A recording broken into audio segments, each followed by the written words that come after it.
Hyperbole, as pronounced by Julia Gillard. Hyperbole meaning extreme exaggeration. Rita, I think you've got a story for us. Well, let's go to Merrick Garland, Attorney General. Yes. He's one of these men who says if you question anything, if you question this two-tier justice system that is very apparent in the US, well, you're a threat to democracy. Some have chosen to attack the integrity of the Justice Department and its components and its employees by claiming that we do not treat like cases alike. This constitutes an attack on an institution that is essential to American democracy.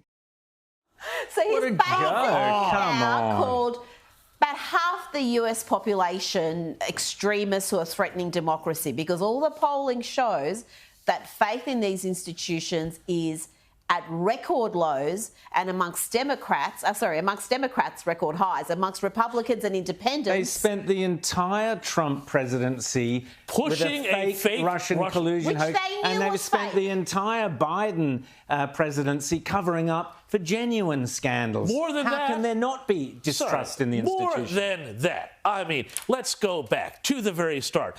You know, the Hunter Biden laptop. A bunch, 51 Yes. intelligence agents signed a letter saying, oh, this is Russian disinformation. Don't you go spreading that around.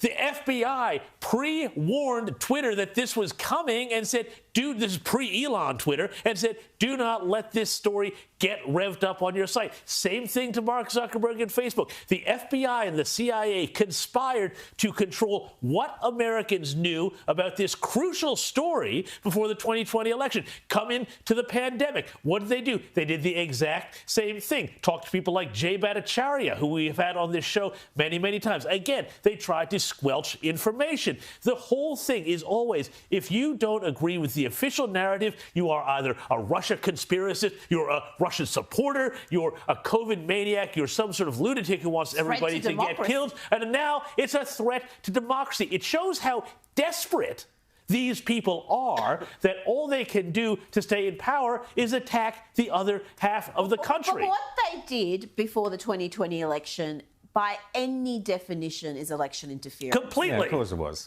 And it was about fortifying And we know the from election. the figures that it could have changed the election. Oh, absolutely. I mean, the polling shows, once people actually learnt about this story, Changed their vote. they said it was a worthy story. This wasn't just about Hunter Biden, as we saw with that text message that James read out to us.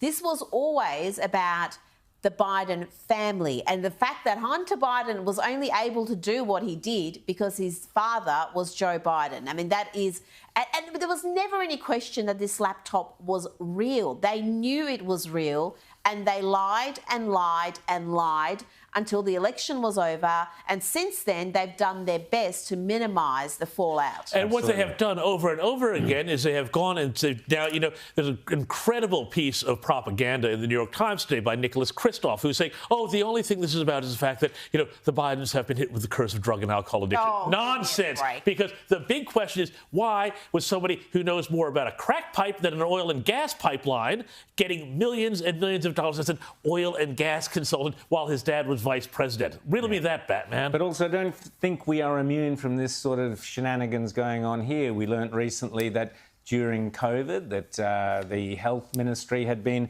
you know, working with big tech, shall we say, to silence certain opinions that Not just now. happen We've here. got the e-safety commissioner who Yes. has made some very disturbingly illiberal comments, coming out and wanting to punish Twitter for allowing free speech. And I think that is a reaction, in my opinion, to some of the dissent we're seeing on social media to The Voice. It's absolutely, and that of is course all it is. about. Because the No campaign has got a very sophisticated campaign using social media.